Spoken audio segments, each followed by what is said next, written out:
Hey, hello. Welcome everyone to this parallel event for the 68th meeting of the CSW titled Empowering Women in Times of War, Nurturing Emotional Intelligence and Post-Traumatic Growth, hosted by the Association for Trauma Outreach and Prevention, Meaningful Worlds. My name is Andrew Dolinar, the Vice President of ATAP Meaningful Worlds. As we gather here today as a parallel event for the Committee on the Status of Women annual meeting, we aim to shed a light on the often overlooked psychological impacts of war on women with a particular focus on ongoing conflicts. Throughout history, women have faced unique challenges during times of conflict and during emotional and psychological traumas that demand nuanced approaches for recovery. And today we brought together experts in psychology, mental health, and conflict resolution to delve into the psychological dimensions of women's experiences during war. This includes Dr. Suleiman Guido from Sudan, Margot Sargsyan from Armenia, Professor Amal Nagami from Israel, Palestine, and Pastor Rubinson Dorse from Haiti. As a quick housekeeping note for our speakers, one of our interns, Terry Lau, is going to be keeping time during this event to make sure everyone has a sufficient amount of time to complete their presentation. So when there's 1 minute remaining, she's going to put up a little alarm clock. Terry, if you could show that now, that would be great. On your screen, it'll look like that. So just keep an eye out for that. When this occurs, you'll have 1 minute left. So please just begin to conclude your presentation. So at this juncture, it's my honor to introduce our esteemed founder and president, Dr. Ani Kalayjian. Dr. Kalayjian is a renowned figure in the field of trauma outreach and prevention with a distinguished career spanning over 3 decades, encompassing humanitarian work in 50 plus countries and 26 states. She's a renowned author, professor, and healer whose transformative healing practices, characterized by emotional awareness, forgiveness, and compassion, and holistic growth, have touched countless lives worldwide. So please join me in extending a warm welcome to Dr. Ani Kalayjian as we embark on this enlightening journey together. Thank you.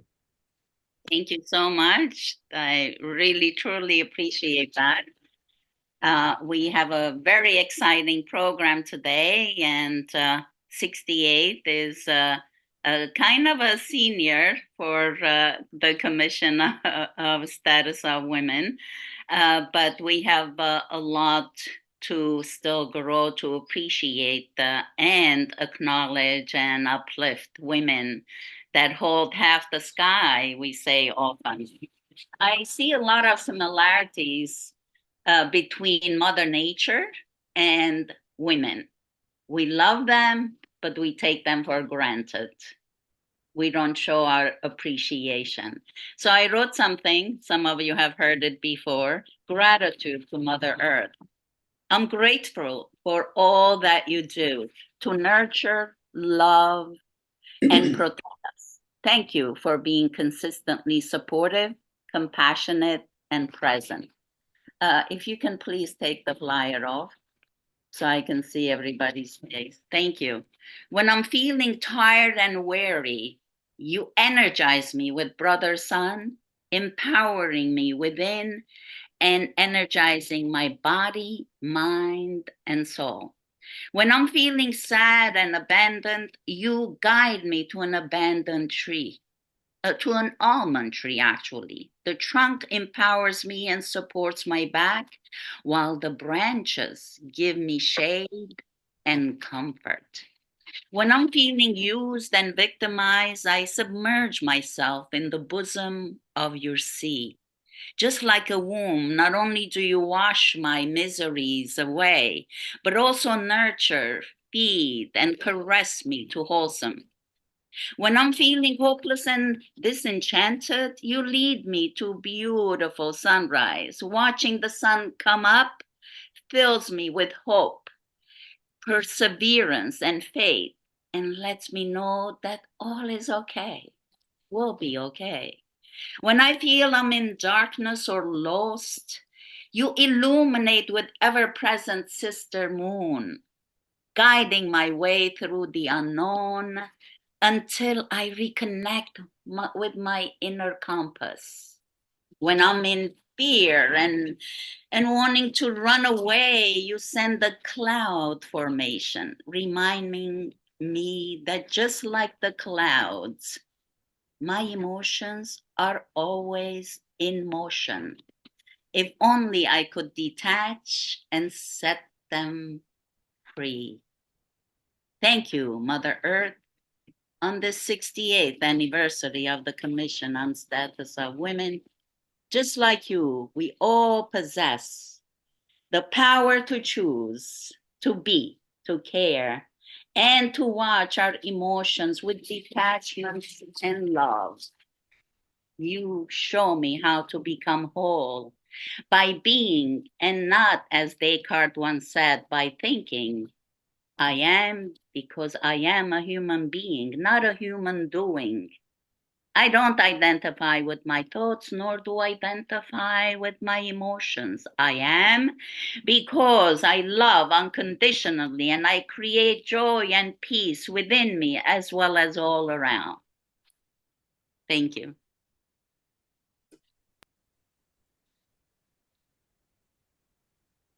So now it's my pleasure to introduce you Chipamong Chowdhury.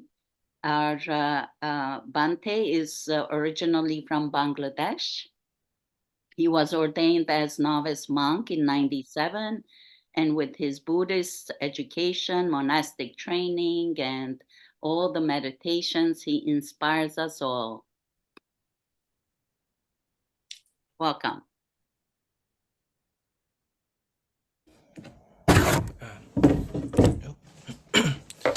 Thank you, Dr. Annie. Good to see you, at least in virtually. We haven't seen for a while, actually, maybe 4 or 5 years now. Yes, Except, indeed. but I see you all the time on Facebook. You're traveling, all the healing works you do. Excuse me, I have it every year in the springtime. I have the spring allergy, and it lasts usually from 2 weeks to 2 months, even. So sorry. It is, and anyway, good to see you all. Thank you for reaching me out also to be part of the healing process, healing event. We all need healing, regardless of gender, regardless of ethnicity, regardless of nationality. We all have one way or the other wounded past, and to heal the wounded past, we need spiritual figures, educator, and the psychologists, you yourself, and everyone in this room.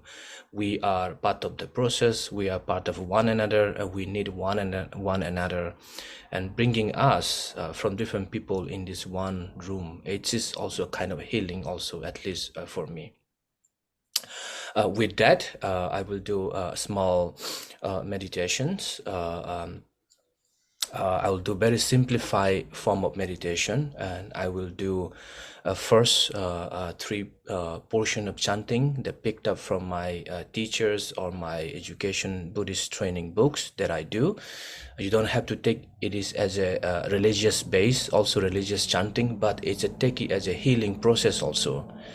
Not only me, there's a lot of other people also do. I'm sure Dr. Annie also aware of that.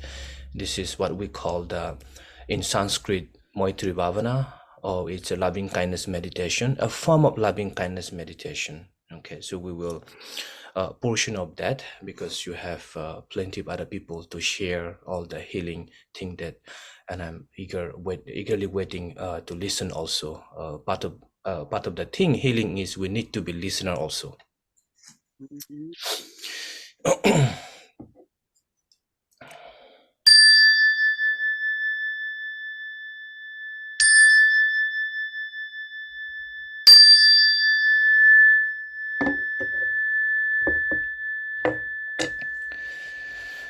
Okay, so whether you're sitting on the couch, on the chair, any places, just allow yourself to settle down. Close your eyes gently and softly for a few minutes. Take a moment, pause. Just breathe in and breathe out for a few moments. Long in breath and slow out breath. Just to settle down. And to appreciate ourselves, to our body, to our mind, to our spirits, and to our inner core. Breathing long in breath and slow out breath through your nose. And as you're breathing, feel the vibrant love connections, bonding, and care from one another, from yourself, from your family, from your friends, from your co-workers, from your teachers, from your students. And appreciate that how much we learn from one another.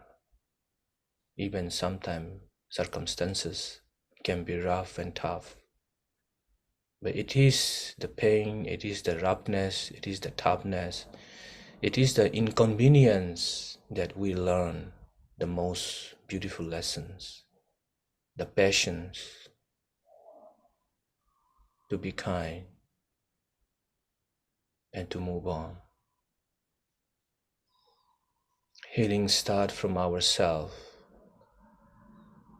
Healing start with thinking of kindness and care. Healing start with the small smiles.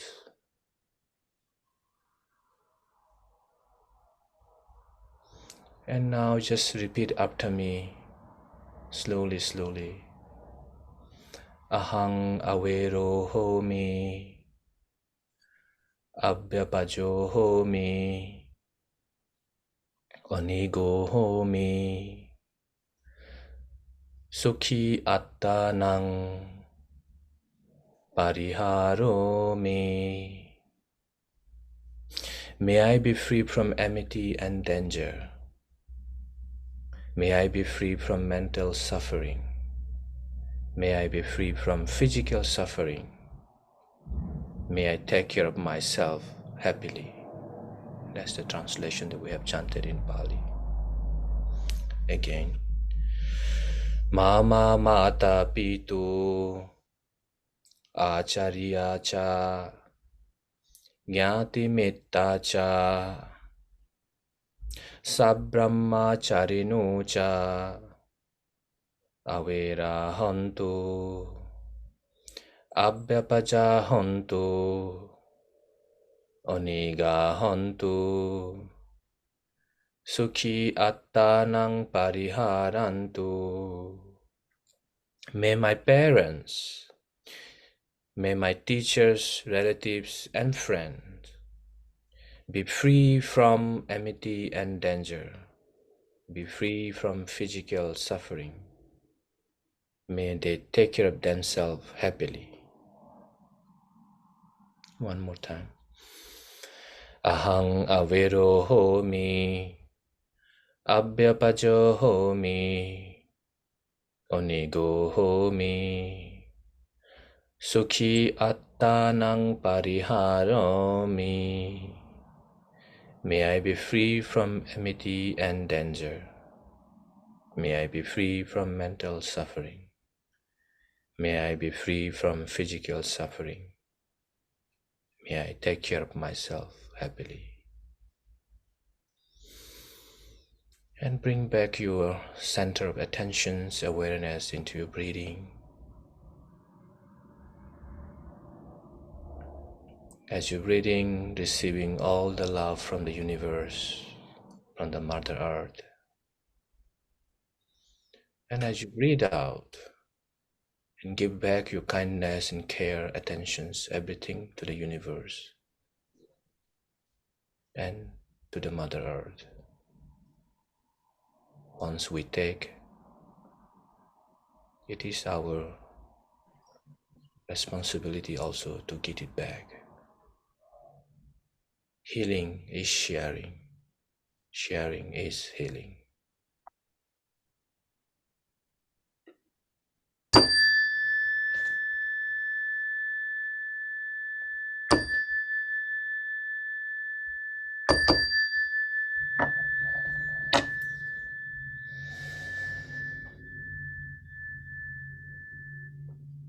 Okay, thank you.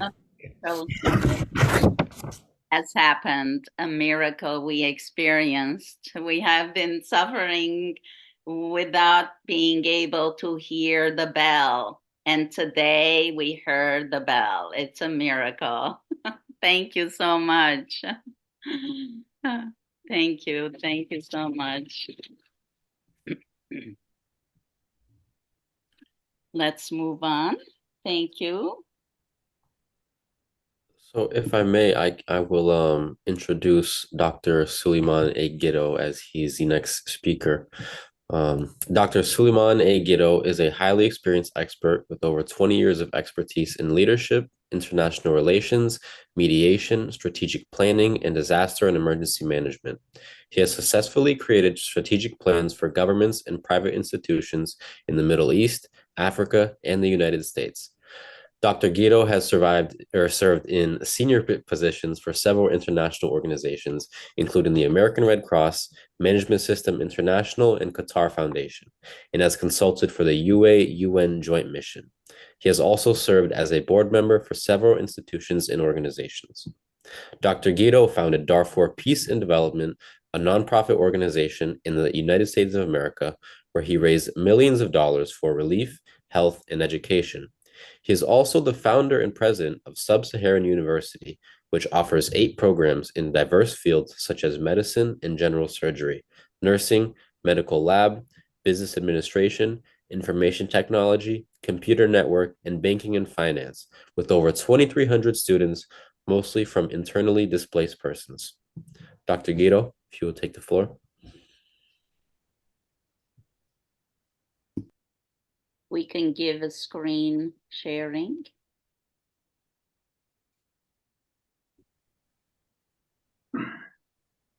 At this time, while we're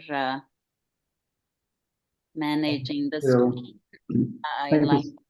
Yes. Do you hear me? Yes. All right. So thank you so much for the warm introduction, and thank you, Dr. Ani, for having us in this conference. And I do remember the first time we spoke with Dr. Ani is like 2009 when I contributed to a chapter in her book, and I'm quite sure that so many of you have heard about that book, which you get a very renowned, what do you call it, well-known book in the psychology. And luckily, I think my chapter has been cited by over 200 people, which means it was a great book. Today, as we speak, unfortunately, we're just responding to the call of our sisters and mothers and children who are in conflict areas. Most of the time when we talk about this event today, we're talking about empowering women in times of war. It's well known that women have always played a critical role in families, school, even in business, and anywhere we live, women actually play a very important role in our life. In other ways, women are also well known for their relational work, which means that they are always critical. They are being around us when we're talking about the conflict resolution and fostering the collaboration among the members, as well as promoting healing. And particularly in the conflict areas where there are victims of war, with dominantly going to be refugees and internal persons who actually surviving aftermath of the violence. Women most of the time are the most vulnerable in this life that we're living, sometimes in the conflict areas when there is a civil war, and also in the domestic level, there's a lot of domestic violence surrounding the women. And most of the time, they become the victims of human trafficking. So with that in mind, you see that women are always being targeted, and they are the most affected group out of the community. And that's how we see with that context at the United Nations and other international organizations increasingly focus on women and involving them in peace building and peace process because they know how important they can play a role within the community that they are in. And unfortunately, women, as we know, they're always for providing the positive forces for the peace. And that's in most cases. In social identity and ethnic conflicts, and that's where we are focusing when there's a conflict regarding the social identity and ethnic conflict, the wars are going to be the worst ever because there's going to be a brutal killing with no mercy. Women and children are the most vulnerable on that situations when their rights are being abused. And recent studies shows that in the battle of the field battle, competence and the military and the positions are less than civilians who went through the massive killings, because the combatants and the militaries are well trained to protect themselves and to maneuver during the war, but they end up as the victims of the war are going to be the women and children. 90% of mortalities rate in the war zone are from civilians, which means that women and children may be the most out of that 90%. Because men, most of the time, men either become a part of the conflict or the fight, or they may flee in the areas that they believe that is more safe. So in conflict zones, also sex has been used as a weapon. And they use this during the war because they feel that they humiliate the enemy, and also degrading the power of that enemy themselves. Within that context, they abuse women because they would like just to satisfy their sexual needs, as well as I said in the first point, where it's a humiliation for them and to feel that they are weak. They are unable to protect their family members. And there are thousands of stories that we can talk about. But in this, I will mention only 3 cases where I actually went through a lot. And this information that I'm giving today, I work with the International Criminal Court, where we gather a lot of documents. And one of the things that we did was to collect information to support the international community to bring justice to the people. And one of the amazing stories that went through there is like 8 girls were kept hostage by 12 militia groups for 3 weeks for their sexual needs or sexual satisfaction. So those girls, when they took them from there, they stayed almost like 3 months in the hospital just to heal from their trauma. And the other incident, which was very annoying, was another group of girls were also hosted and branded by fire in their faces. Can you imagine that somebody, after he committed his sexual crimes, branded innocent ladies on their faces so that they can have that as a shame and pain for the whole rest of their lives? It's a humiliation. It's a trauma for them. That's not only for women and not only for girls, for sure. Boys were buried alive because they feel that these men, when they grow up, they're going to be a part of they're going to source the fight. So that's how they feel like they have to relegate them. That's what it was about how boys went through that. So for the time constraints, I will go forward and see that I would say that out of all this, I established an organization that for peace and development in 2002, as soon as the war started in Darfur. And my main focus was to focus on women and children. For the women empowerment, which is a very important topic, and I really appreciate that you bring in, we established human centers. We established human centers that we used to bring ladies who went through the sexual abuse, we bring them in the center, and we hire nurses and professional trauma healing professionals who are dealing with that, with those women. And there were almost around 480 women in all centers that we had. Okay, that is not enough for us because we know that women in the war zone, when they just come all the time talking about healing, it's going to be a little bit boring. So what we come up with an idea that we found out the most thing that they do is handcrafts. They're professional in making handcrafts. So we opened the centers. We brought those ladies who are being victims of the war. Then we provide them with raw materials so that they can make those baskets. And those baskets, we used to bring them here in the United States and we sell them, and the money goes back to them, which means it became a productive or income generation for them.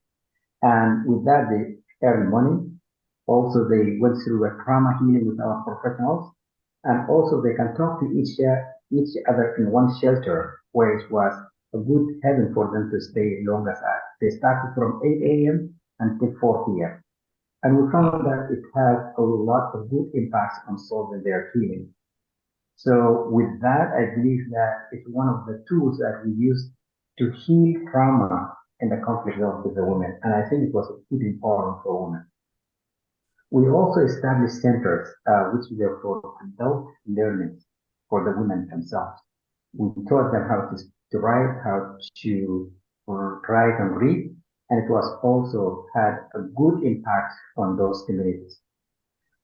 Second thing that we went through is like boys. We found out, as I said in the beginning of my speech, that most of the victims are women and children. So for the children, we established 42 schools, where we supported over 8,000 students. And also because there are some children who actually, they are not in the age of education, we opened the centers, which we call them adult centers, where we taught them English as well as computer science. And it was a great impact on the community and particularly in the students. Going forward, our students actually, some of them went all the way down to the universities. Some of them are doctors, accountants, lawyers, and even some of them are teaching at universities right now. And a good true example is Sarah Abdallah. Sarah was graduated from our school in 2011. 2019, she came after she graduated from the school, coming from the Faculty of Engineering in one of the top universities in Sudan. In 2019, we hired her as a senior lecturer in the Department of Computer Science. By 2023, she became the head of computer department, which means that collecting all this of empowering women and empowering boys in the conflict zone, we have to come up with creative ideas to bring that, all this, to let them forget all what they went through and bring them back to the community. Here I'm not talking about the professional healing, trauma healing. I'm talking about the process that we took it as a steps by step, where we contributed positively to change the life of thousands of people on the conflict zones. Now, there is a big gap between the growing awareness of mental health issues and the accessibility of comprehensive health systems. And I'm quite sure this gathering actually is a great opportunity for all the professionals to consider that our gathering is not just for us to sit and talk. It's a changing experience that we can use in all conflicts that are surrounding us and try to heal and try to provide support to those people who are in need. And I think I came up with the 5 points here, which is, I believe that they are most important, that we can try to work it very hard, that will bring that down. Number one is to discourage from the mental health concern. So many people don't admit that they have mental issues, and particularly when they're in conflict zones. And we went through that a lot. The second thing that we need to do is also to work very hard to increase awareness through the workshops in the conflict zone areas. And I'm so pleased that Dr. Ann, hopefully we're going to raise that money so you can help us go to Eastern part of Chad in the coming months, because I know your help is needed on those areas. Also providing training programs for the community leaders, because community leaders have a very good impact and influence on their communities. If we train them and we convince them that it's normal during the war that people can get through difficulties, and those who went through so difficult, we have to help them. And to help them, we have to admit that there's an issue and that there's a problem and that they need to be treated. The fourth thing is to integrate mental health education in schools if it's possible. And what we did in our schools, we come up with something called a legal talks about the issues itself. What it was like, if somebody wants to do the rape, if girls want to do the rape, they have to come and admit, because it's very important for people to admit so that they can be healed, could be treated. And last but not the last year, I would say that the establishing of collaboration partnership within the health professional would help a lot, because this is a very important field of trauma healing. But so many people and so many organizations do not understand that is important to the level that will change the lives of the people. I know for the time constraint, I will leave for the rest of the time that if there's still some questions that I can go through it. But thank you so much for hearing, and thank you so much for being a part of this. Thank you. Bye. Thank you. Thank you so much, Dr. Suleiman. And we're so grateful that you contributed to our book on forgiveness and reconciliation, a chapter in our book. And also we're grateful that we'll be able to finally work with some of the Sudanese refugees in Uganda, because they are now a lot of Sudanese refugees as well as Somalians in Uganda. And we are planning on a mission in the end of June. So we're grateful for your collaboration as we can't go to Sudan because of the war and the intense military and other rebel issues.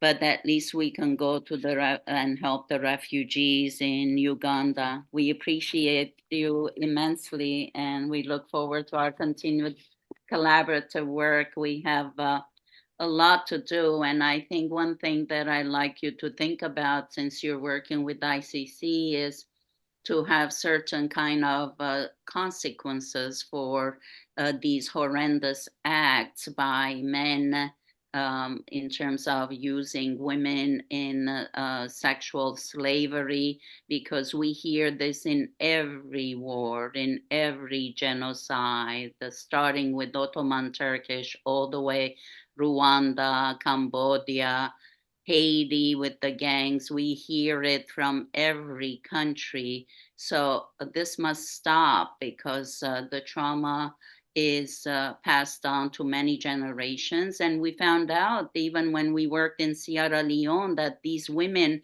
were not able to share the rape trauma with their community, because they're being shunned by the community, they being stamped, they being stigmatized. So I'm so grateful that your efforts are helping women heal and empower them with skills, because that's the next important element. A lot of women take the abuse and stay because they don't have any other choice. They don't have education. They don't have employment. So we're really grateful for what you do. Thank you. Emre, you're introducing the next person or the next. Hi, everyone. My name is Terry Lau, and I'm representing a Top Meaningful World as a United Nations intern. And it is my pleasure to introduce our next speaker, Pastor Robinson Dorsey from Haiti. But unfortunately, he is sick today, so he's unable to join us in today's conference, but I'll still be sharing a short bio about him. So, Mr. Pastor Robinson Dorsey is an accomplished educator holding a master's degree in education and a dedicated social worker with a bachelor's degree in social work. He has an impressive record on working in the management industry of nonprofit organizations, and he also possesses a wide range of skills, including expertise in crisis intervention, family therapy, case management, anger management, and psychology. Thank you, and now we'll proceed to our next speaker.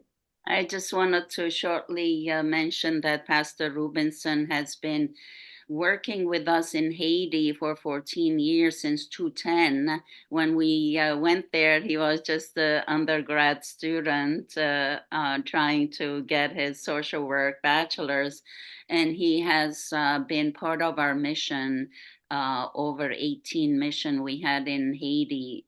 The situation is very dire there. They need a lot of your awareness, blessings, and prayers, and action if possible, because it's still, the country is suffering tremendously. There's over 165 gang groups, and they are engaging in a lot of rape and mass suffering of the women. So we send them a lot of light and energy to be patient and to be able to withstand all the trauma. Hopefully, an able leadership will take over, and we will see Haiti get better and heal. Thank you. Hello, my name is Emre Kuraner, and I'm also an intern at the United Nations at A Top Meaningful World. And today I will be introducing Professor Amal Nagami, who unfortunately can't be with us today because she's in Palestine right now, but I'll still provide a little introduction for her. Professor Amal Nagami is a lecturer of written and conversational Arabic at the Hebrew University at Rothenburg International School, or RIS. She also serves as the Arabic and Hebrew language coordinator and associate director for academic affairs at Kivnum New Directions. For over 25 years, Ms. Nagami has been changing students' perspectives on the Arab-Israeli conflict through language and instruction. She maintains the belief that language can bridge culture, instill conflict resolution, and open the door to peace in the region.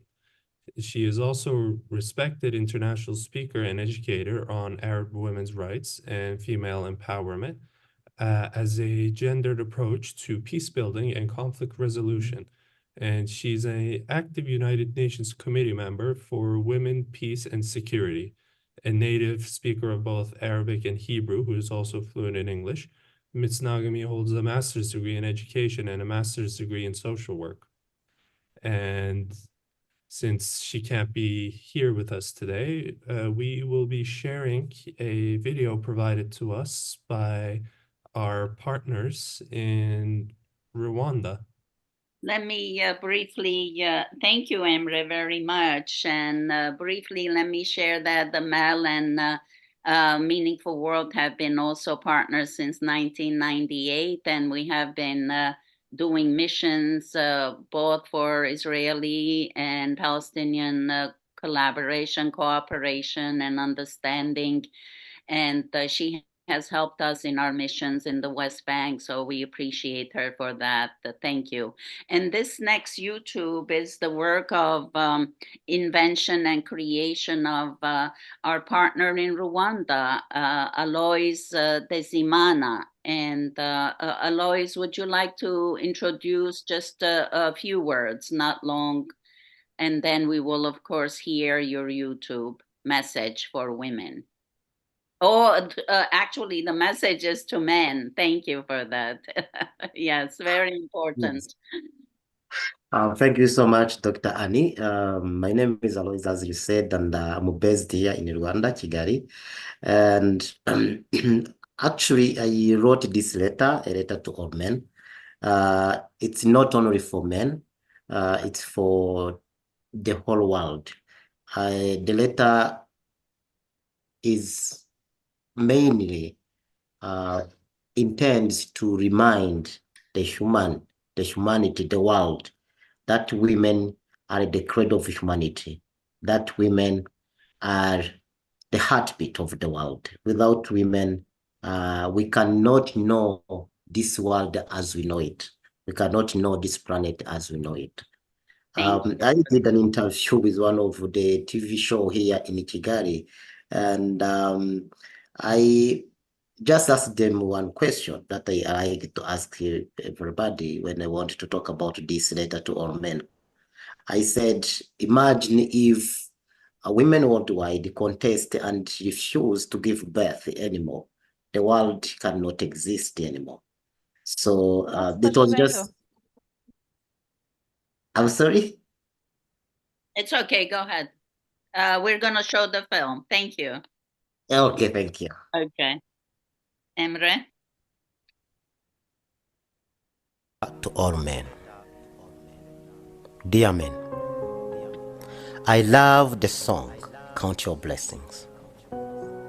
However, today, my plea is different. Let us count the pains, struggles, and sacrifices that our wives, women, endure in raising us the world. Imagine morning sickness and fatigue after receiving a human body, the endurance of pregnancy. Aches and pains as their bodies transform to grow a human, the grace and challenge of pregnancy. Emotional swings like a turbulent inner sea as they prepare to give life, navigating storms with grace and dignity, strength of women. Contractions, the labor pains. Contractions becomes more intense, life is true core. The cervix begins to dilate, yet their courage blooms and their strength doesn't wane. Pushing to move the body down the birth canal, the labor pains. The baby's head emerges, very painful, but for women, it is a moment of sacred grace. The baby is born, the precious life they bestow. The labor pains, entwined with mother's joyous cry. What about afterbirth pain? A woman's sacrifice. Sleepless nights when a baby cries, breast clacked or rejected. Endless feedings with weary eyes, the struggle of raising a child. The upper changes and the lullabies, the struggle of raising a child.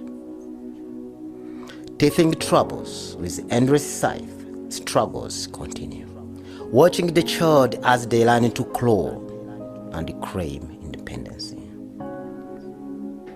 Staying up late when they are feeling small, a mother's sacrifice. Navigating tantrums, the hardest part of all, a mother's sacrifice. Guiding them through life, standing tall, a mother's sacrifice and struggle. The endless continues. Therefore, men, respect women, love women, and truly support women. Regardless of your acceptance or denial, the immutable truth stands tall. The truth is, women are the cradle of humanity, the heartbeat of the world. They meld a relevance and adoration that transcends mere sentiments of men. Should you withhold, nature's decree shall prevail. A man like you. I am a primary care physician. Bravo, bravo, bravo. That's wonderful. Thank you. Thank you. What the truth has been spoken, and from a man, I really appreciate. And let's spread this. Everyone copy from the chat. Did you put a copy of the link? Emre, kindly put it in the chat so people can copy Yes. and spread it widely around the world as we introduce Margot. Yes, thank you very much for providing that video. I have the pleasure of introducing Margot Sogsian, who is a certified psychologist who graduated with honors from Yerevan State University with an MA in personality psychology and counseling. In 2023, Margot got accepted to King's College London's Masters of Science in Neuroscience program with a partial scholarship from the Armenian General Benevolent Union. Combining her previous background in English, she has started her career in the field of mental health by translating psychological training sessions, materials, and guidelines for EMDR in Armenian, Brain Spotting, LLC, AACEP, AASPA, and private individuals. She is currently being trained in transactional analysis and has already received certificates in psychiatry for psychologists, narrative therapy, and fundamentals of cognitive behavioral therapy. Since 2021, Margot has been working as a psychologist and executive assistant for Dr. Ani Kalayjian of A Top Meaningful Worlds, and has also supported us on 3 humanitarian missions to Armenia. Since April 2023, Margot has been working with Ukrainians with Wellbeing Company Ukraine. And since October 2022, she has been working with Armenians in Armenia and Artsakh with the Armenian General Benevolent Union as a counselor for 2 projects, the Psychosocial Support for Artsakh Project and the Psychosocial Support for We Stakeholders projects. She has already had more than 200 plus hours of counseling sessions for individuals and groups, and she has recently joined a project called MEM, Children of Regions and Regions, as a mentor to help children and teens from the regions of Armenia as a psychologist. Her mission is to disseminate healing and create opportunities of psychoeducation for Armenians and beyond. Please join me in welcoming Margot Sogsian. Hello, everyone. I hope you can hear me and see me well. I would like to request the right to be able to share my screen, if that is possible, because right now that is disabled for me. And while it is being done, I would like to thank for this immense honor, especially Dr. Ani Kalayjian. It has been a wonderful experience helping her and serving the goals of a meaningful world and just being able to meet so many wonderful people that serve their communities, the women, the men, and the world and humanity in general. I had many occasions of goosebumps during your presentation. So thank you very much for that. And I really hope that the stories and the occasions and places that I would share would also somehow contribute to your expertise and your experience in your countries. You should be able to share your screen now as well. Yes, thank you very much. My screen now. Yes, we can see it. Mm-hmm.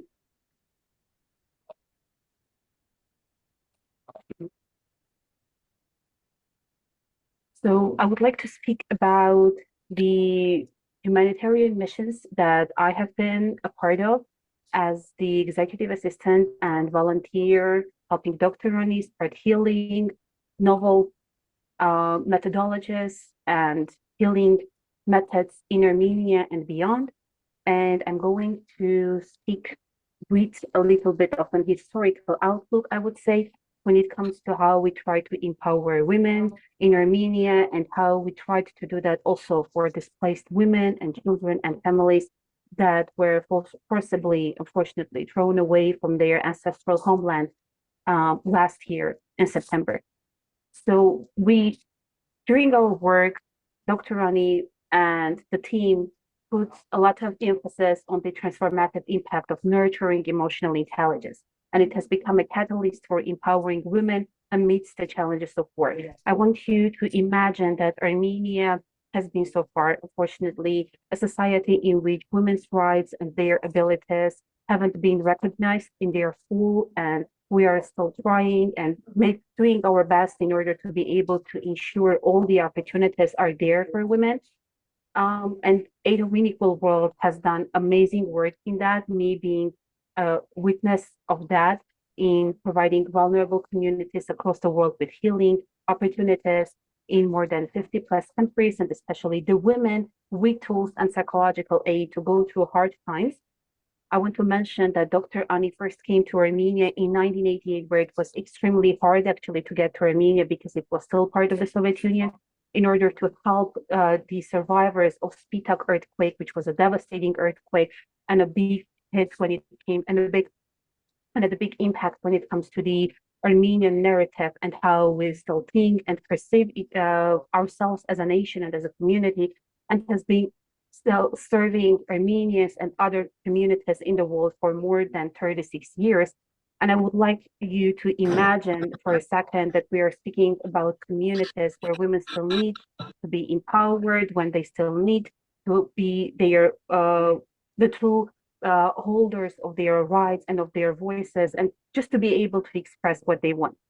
So the first emphasis that we put was on nurturing emotional intelligence, knowing what you feel, how you feel, what you can do with your emotions, and how that can be the catalyst and the fuel for you to move forward.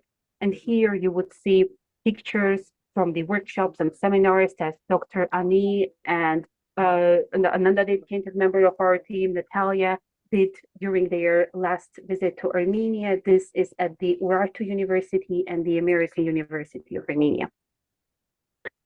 We also put a lot of emphasis on nurturing post-traumatic growth for women and children. Unfortunately, again, when it comes to Armenia, a lot of things still need to be done when we are speaking about raising awareness for psychological well-being, when it comes to recovering, when it comes to experiencing that post-traumatic growth, because a lot of times women, after experiencing something traumatic, are shifted into another turmoil, which is to take care of their children, take care of their families. A lot of them, unfortunately, lost their parents, their husbands, their brothers, and the burden to keep the family alive and going was put on women.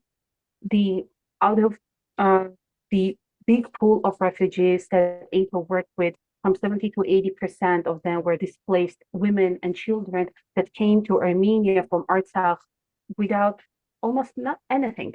They had just their clothes on, with a lot of stress, with a lot of emotions, in a new place, and everyone was trying to help them. But of course, no one can understand how much pain it is to actually be forcibly thrown away from your ancestral homeland. So Dr. Ani and the team tried to help them as much as possible. And another factor that influenced this help was that women are more responsive and open when it comes to receiving psychological aid. And that is something fortunate, because we do believe that if women can do that, then they can spread the light in their families as well. As we say in APO, when one person helps another person, both become stronger. So we try to uphold to that principle in this case as well. From over 50 families that received both psychological and physical and also financial help, 95% were women who were unfortunately oppressed and were putting down each other, not only due to horizontal violence and horizontal trauma, which they are very usually subjected to, but also thanks to and due to intergenerational trauma, which we also try to target as much as possible by teaching integrative methods. For example, the 7-step integrative healing model, which includes the psychoanalysis, courses, and also Mother Earth and flower essences. The best practices that have been made so far are integrated into one model. Also try to teach them fearlessness, tapping solution, meditation, breath work, soul surfing, and many more. And the team also underwent a special training in transcendental meditation so that we will be able to take care of ourselves first and later be resourceful to be able to help everyone that would be in need. And here in picture, you can see Dr. Ani's visit to one of the families of the refugees. And you can see how they express their emotions. And I can surely say that this is the first psychological aid that they were very much deprived of. Some of the things that the missions targeted during the years of their existence were building resilience, transforming the trauma of the border conflict, which has been there for many, many years. If we take into account the Soviet time, also, we need to understand that this is a conflict that takes its beginning in almost 1920s. So the border conflict has been there and the people were traumatized by it. So we were trying to target it by also trying to speak and transform horizontal and domestic violence, which of course, unfortunately, usually targets women rather than men. And in a lot of cases, again, as in other communities that we have seen, women are not very outspoken about what happens to them, and they tend to carry it within themselves, which later transforms into pain and suffering that unfortunately is somehow projected into their families. So we try to break this vicious cycle. We also try to work on suicide prevention awareness because the studies shows, especially done among the veterans of the in the US, that after long martial conflicts and in general wars, the rates of suicide actually go high. That's why we try to target this issue. And unfortunately, in a lot of cases, no one speaks about this in Armenia. So this has been also something new that has been brought under the light of the Armenian psychological community. We try to speak a lot about the ecological awareness. As Dr. Ani started with a wonderful poem dedicated to how important it is to nurture and care for Mother Earth, we also try to speak about it, that it is equally important to give, but also to take something and to feel connected to the Mother Earth. We try to empower women and do gender empowerment in general as much as possible. Again, in a lot of cases, the attendees of our meetings are women, but we really hope and pray that they take that light and later bring that to their own families. And I'm very, very happy actually to see a lot of men joining us today, because during the meetings at universities or at organizations, we would have, for example, 20 women and 1 man.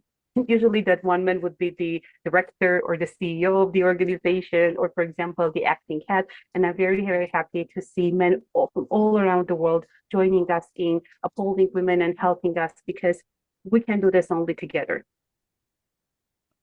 One more thing that I would like to speak about is the empowerment for unity, which is why we try to empower women not only at their workplaces, at their communities, but we also try to educate them at the very cradle of their psychological and physical development, which are the universities.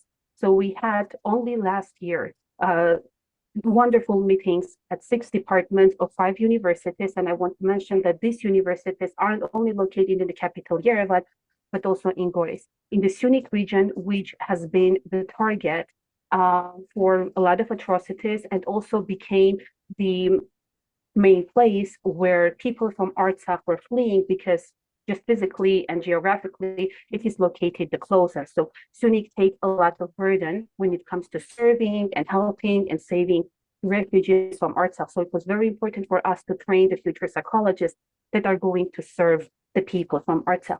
We tried to teach them, again, integrative modalities, energy healing. We distributed a lot of flower essences, courtesy of the and this was a donation. I would like to mention that essential oils. We try to teach mindfulness as much as possible. And we are thankful that several NGOs, as well as the Ministry of Emergency Situations Academy, decided to collaborate with us. I would like to say that it's not very easy to sometimes get people to collaborate with us, because sometimes when things are new, they make them afraid or they are not accustomed to that. But I'm very happy to testify that there are universities and people in Armenia who are open to getting new knowledge and sharing that. And of course, this wouldn't be possible without Dr. Mani's determination to just come and share whatever she and her team can do. Of course, another thing that we targeted, and this is also very important, is the physical well-being. Because if we speak about the psychological well-being, where people are hungry and if they have no place to stay, then the psychological aid is going to last for some time, but its impact wouldn't be long-lasting and long-term. That's why Meaningful World organized a charity and was able to crowdfund more than $5,000 in a very, very short amount of time to distribute food, heaters, hygiene items, backpacks, clothing for adults and children, just to meet the basic needs, so that they would be able to feel that there is some support, that there are people who are caring for them, that they are not only from Armenia, but also from other organizations, for example, from the United States, who also helped us in this endeavor and made helping over 30 homes and households possible. This is very important because we need to target the help that we do on different levels, not only on psychological, but also on physical, so that the help that we provide would have the lasting impact as much as we can, of course. And one more thing that I would like to specifically speak about, this is something that I did on my own, which is working with the Armenian General Benevolent Union, which is the co-sponsor for today's event, with women in Artsakh, especially women who had children with disabilities, for example, children who had or might be diagnosed with autism and disorders related to the spectrum.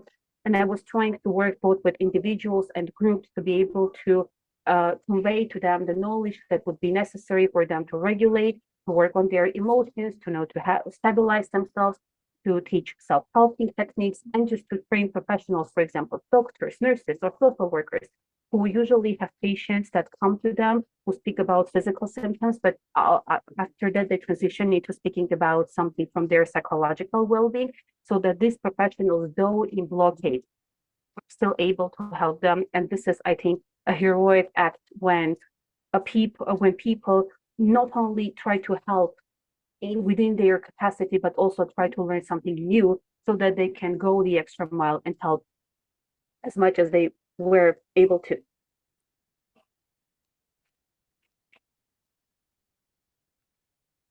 And of course, I would like to finish my presentation with a wonderful mantra, I would say, that we chant at Meaningful World, and that has been something that we try to disseminate and distribute among people, saying that don't be deprived, always holding one another close to the bottom of the bottle, try to uphold one another, try to help one another, be a real Armenian. And in this case, I would even say, be a real human being, because at the essence of the human being, in my opinion, is helping one another, cherishing one another, and just upholding one another, both men and women. And I believe that this is how we can build a better future for everyone, for children, for men, for women, and in general for the humanity. And with this, I would like to conclude my presentation, and thank you for your attention. And if there are any questions, I would like to open the floor for it. Thank you so much, Margot Jan. This is wonderful. We really appreciate your extent of all the work you've done with Meaningful World, for Meaningful World, before the mission, during, and after. The work is ongoing, and we appreciate that. We'll be there in May, and we're excited to continue the work. I really appreciate all your input immensely. My pleasure, Dr. Rani. That's an honor. Yes. Thank we'll you so much. entertain questions at the end. Of course. Thank you so much, Margot, for that fascinating presentation. I'm now have the pleasure of introducing two of our interns who are going to talk a little bit more about ATOP Meaningful World's work in this area. Emre Kuruner is a psychology student in the master's program at Teachers College at Columbia University, as well as a United Nations intern at ATOP Meaningful World. And Matthew Dos Santos is an undergraduate psychology student at Fordham University, who is also serving as a United Nations intern. So Matthew and Emre, the floor is yours. Great. Thank you so much, Andrew. So Emre and I today will be talking a little bit about ATOP Meaningful World and our mission. So here we have 35 years of healing, educating, empowering, and transforming. We've been around since 1980, so it's been quite some time. If you can go to the next slide. So our vision, to foster a meaningful, peaceful, and just world in which every individual enjoys physical, emotional, mental, social, ecological, financial, and spiritual health. So any way that we can, provide healing or, more mind, body health to anybody across the world, that's what we're aiming to do, create a better world all around. And like Margot said, we all just need to be humans, work together and collaborate. So as you can see, we work with a variety of different SDGs at ATOP Meaningful World. SDG 3, good health and well-being. SDG 4, quality in education. 5, gender equality. 10, reduced inequalities. 11, sustainable cities. 13, climate action. 16, peace, justice, and strong institution. And 17, partnership for the goals. So SDGs 3 and 4. As you can see here, where this is a mission that Dr. Ani had, where for the initiative of working with men and boys to give different perspectives for males in different countries. And this is an example of SDG 3, 4, and 5, empowerment in Saudi Arabia. Here, since our mission in Saudi Arabia to improvements to the country have been women not being required to wear hijabs and women being able to drive, and SDG 5, gender inequalities post natural disasters.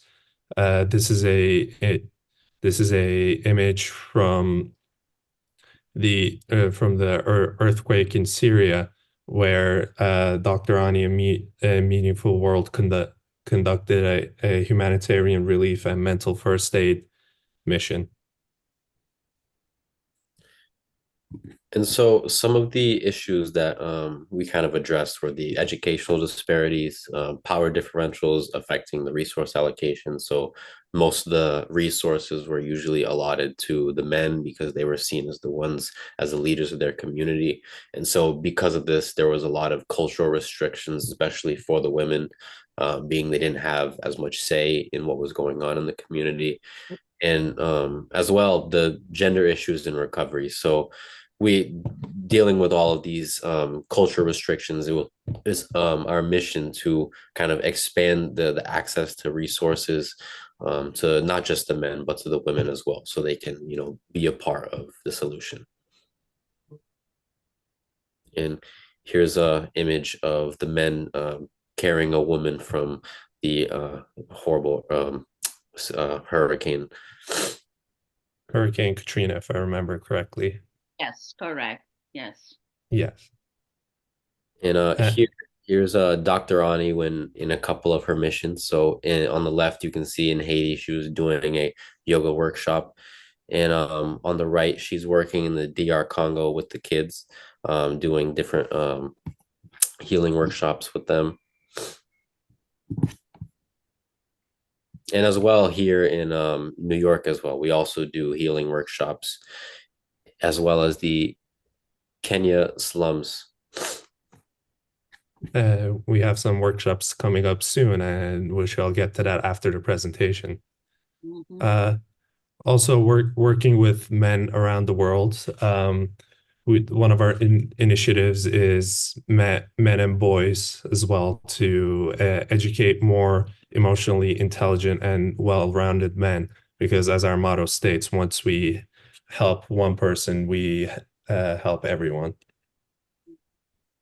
And here is here is another mission in DR Congo. You can see Dr. Ani handing soap to a woman who had just given birth, if I remember correctly, in this photo. And something like soap that we take for granted is like gold there. And speaking of gold, on the left, we see one of our initiatives titled Old is Gold, which has been a long-standing and a long-time initiative we have here in Meaningful World, as we're big advocates for intergenerational dialogue and sort of understanding intergenerational gaps and bridging them. So finally, perhaps the most important SDG, SDG 17, Partnership for the Goals. Here you see a little chart we have to illustrate all of the different organizations Meaningful World partners with and works beside. And when it comes to SDG 11, 13, 16, and 17, it's establishing peace and forgiveness gardens.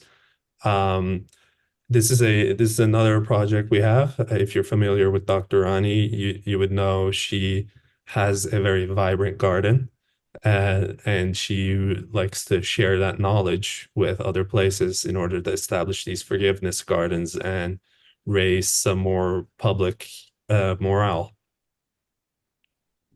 And when it comes to uh, when it comes to trauma, there are we have five different kinds that we focus on, I should say. We have generational trauma, which is which Margot mentioned before, horizontal trauma, individual trauma, vicarious trauma, and collective trauma.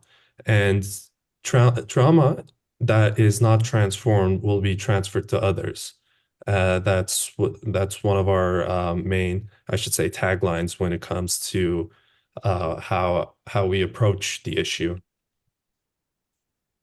And so, how ATOP kind of does their work to affect change? We have the three-pronged approach. So the first one is healing and education, starting with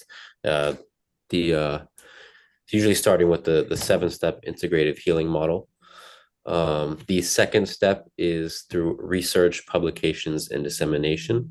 And then the third is through policy revisions and UN advocacy after we do the research and publications. And so for research, one of the most recent ones that Emre and I actually worked on to update was the gun violence research, just kind of looking over the different forms of violence that are occurring in regards to firearm use. The numbers are obvious, as you can expect, not very good, but it's important to learn about these issues so that we can implement the correct policy revisions and be able to actually make a change.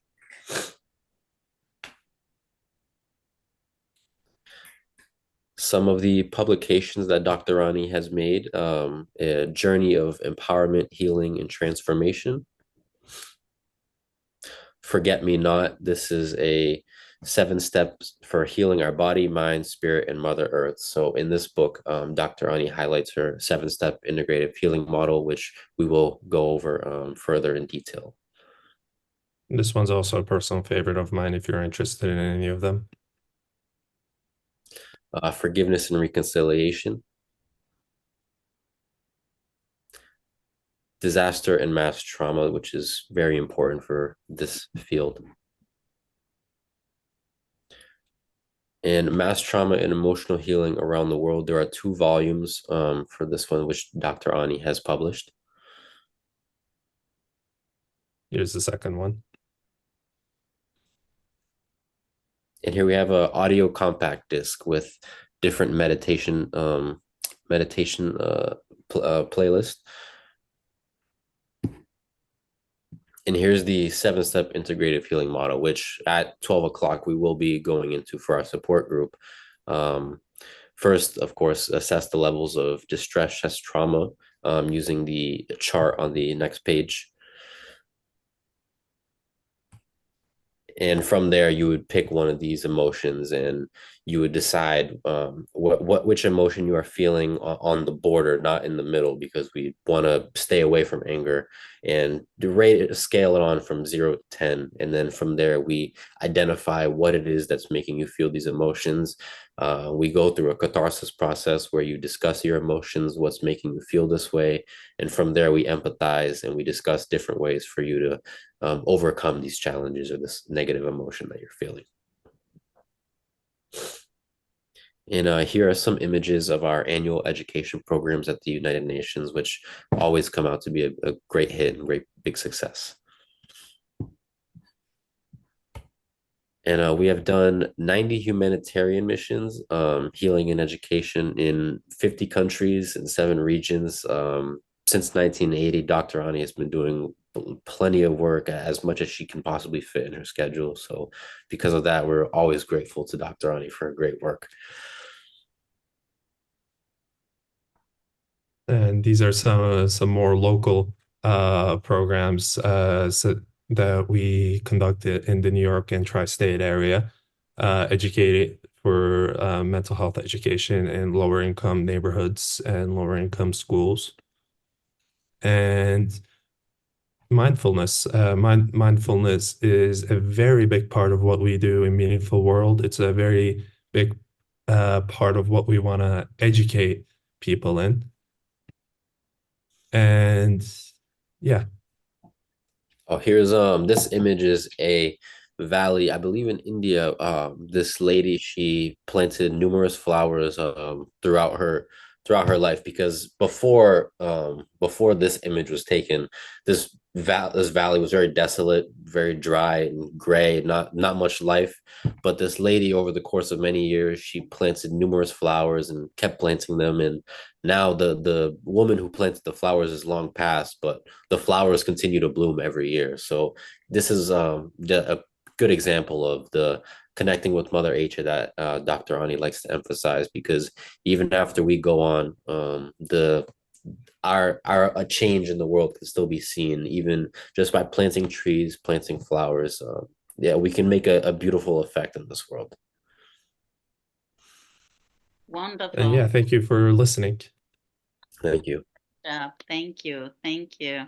That's wonderful presentation, and we're grateful for all the speakers. So let's ask a few questions, comments. I wanted to also announce that we have Dr. Rashida Mohammadi from, well, she's Algerian herself, but she's now living in Spain. Welcome. We also have Miles. We have a lot of people from Uganda and other parts of the world. So we want to acknowledge everyone who made an attempt to be here. So let's open it up. Andrew, any other business before the Q&A? No, I think that as of right now, yeah, if anyone has any questions or comments for the speakers, please feel free to unmute, or if you're unable to, you could also post questions in the chat. Yes.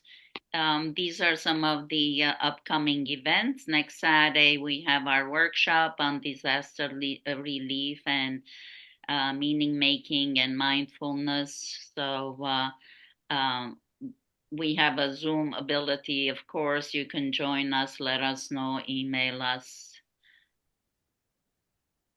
So I'd like to ask speakers in terms of specifically, what are your approaches to have men join the emotional intelligence campaign and mindfulness, because we feel strongly that mindfulness would not allow that kind of violence to be displayed towards women, because it's a specific kind of violence that is seen throughout every cultures in 51 countries that we have been. I have seen the same kind of abuse, and if not abuse, taking the efforts and abilities of women for granted. So if you can mention one approach each, it would be great. We can start with Dr. Suleiman.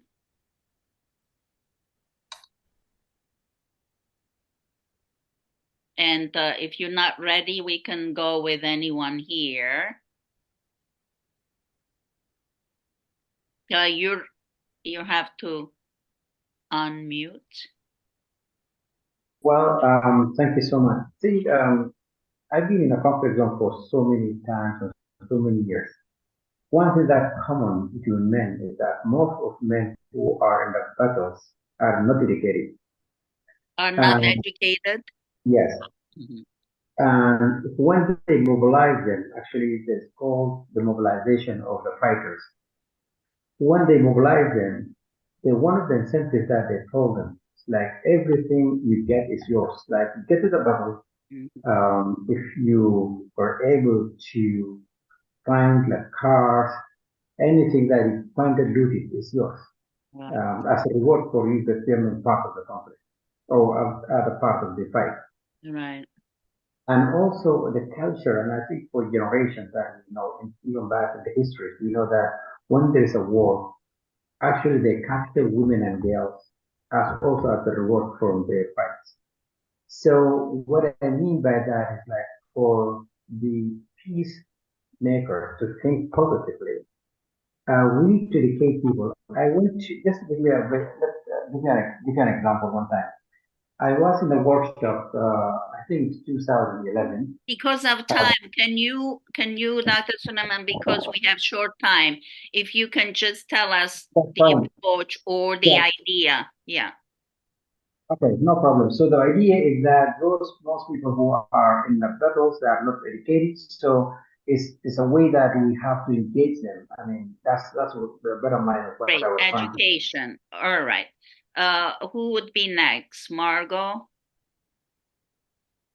Yes, I would like to go on the experience that we have already had, unfortunately. When it comes to Armenia, a lot of men started being interested and involved in this type of activities and to show their interest because they were supposed to attend psychological help sessions after they came back from work or they were engaged in different types of conflicts, which is, of course, something that I wouldn't like to anyhow encourage. However, I believe that maybe one thing that can be possible and doable is going to the places where there are a lot of men, just to the army and facilities that support soldiers, or maybe to the police that just in general have a lot of um, male colleagues, because whoever is going to attend it, the majority is going to be men.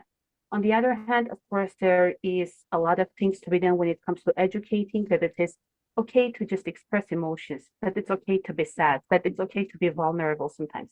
And it, I think, will take a lot of time, especially in Armenia, where men are told not to show anything, just to be like a wall without any emotions.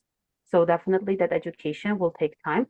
And the third thing that I think would help is to try to engage their girlfriends or mothers or the women that they consider their partners, and do something maybe for the couples that would involve learning together. Right. I think that's it. Wonderful. Dr. Rashida. Yes. Good afternoon, everyone. In here, it's good afternoon. So I'm not going to take a lot of your time. I'm honored to be here. Thanks, Dr. Annie. And I would say 2 or 3 words. Who but a woman can turn the blood of her body into milk? It's just because she is a woman, and that's for breasting her baby. Who but a woman who can turn the desert of dreams whenever we don't have anything around to say one word to her baby, and the world would be just happy. From here, from this little big thing, a woman is too much, a woman is everything, a woman is the whole in all, and the woman is, if she wants to give values to the society, to the world, she has to return to her own body. She has to understand that the treasure she is, the treasure she is sitting on, the treasure she is given to the world is an infinite issue. Believing in her own self must be the line of the education from now on, because the classic education, I think, it didn't give a lot. So she has to return to her own body, to be the mirror of her own self, showing the man who she is with tender and love and efficiency. Thank you so much. Thank you, Shukran. Miles Parker, would you like to share? Yeah, this is a great event. Thank you. How you engage the men? Yeah, thank you so much for having me. I've known Dr. Annie for a little bit. It's nice to see what she's all about and to see the hands-on work she's doing. I took a few notes, and essentially, what I want to acknowledge is the hands-on work she's doing in 51 countries. That is freaking amazing. And I liked one thing you said. You said able leadership. I like that word able a lot. competent leadership is very key. And I think with men, competence breeds competence. You see, and confusion breeds confusion. And just by setting a good example, you can change how people act and how people are. And I believe that's the only way you can teach, through setting a good example. If you don't mind, I'd like to just share some notes I took from other people's speeches. Just 1 minute. Is that all right? Sure. How are we doing with time? Let's check. Okay, a minute is fine. Okay, lovely. So this doctor that just spoke, the professor, Mohammadi, might be saying her name wrong, but I loved one thing she said. She said, women understanding the treasure she is. I love that. That is like poetry. Beautiful line. She's a poet. She is a poet. I was like, man. She is, yes. In Arabic and Spanish and English. That's lovely. And then Margot said something, the essence of a human being is helping one another. I love that. Mm-hmm. And then Emery said, this might be the slogan of your organization, but help one person, help everyone. That reminds me of the South African principle, Ubuntu, like we're all connected. So I really like that as well. So those are some notes I took. I really like the work you guys are doing, and I hope we can do some work together, Dr. Annie. Thank you so much. Sure. Welcome. Any questions or comments from participants? We have 3-4 precious moments we can share together. Of course, I want to thank everyone, the speakers, the presenters, commenters, especially the video that is prepared by men that brought tears to my eyes. You know, that was very special, Alois, Haribusana, and all the surprise guests, Miles and Dr. Rashida. It's a pleasure to see you and experience you as well, and benefit from your wisdom, poetry, and experience, Suleiman. And as we say at Meaningful World, when one helps another, both become stronger. And we have another motto: shared sorrow is half sorrow, while shared joy is double joy. Guess what we have next? We have support group. It's free for everyone. So if you'd like to join us, Emre or Andrew, can you put the link in the chat? So at 12 o'clock, we start our support group using the 7-step integrative healing model. So those that have opportunity to stay with us can click on that link that was just shared by Terry, and we will see you again. May you have a blessed life, lifting each other up and always looking at the everyday as a gift and enjoying that with curiosity, excitement, love, and sharing the gift with others like we did today. Thank you. Stay well. Thank you. Yeah. Goodbye. Shukran. Well, the pleasure is mine. Take care. Much love from me. Much love.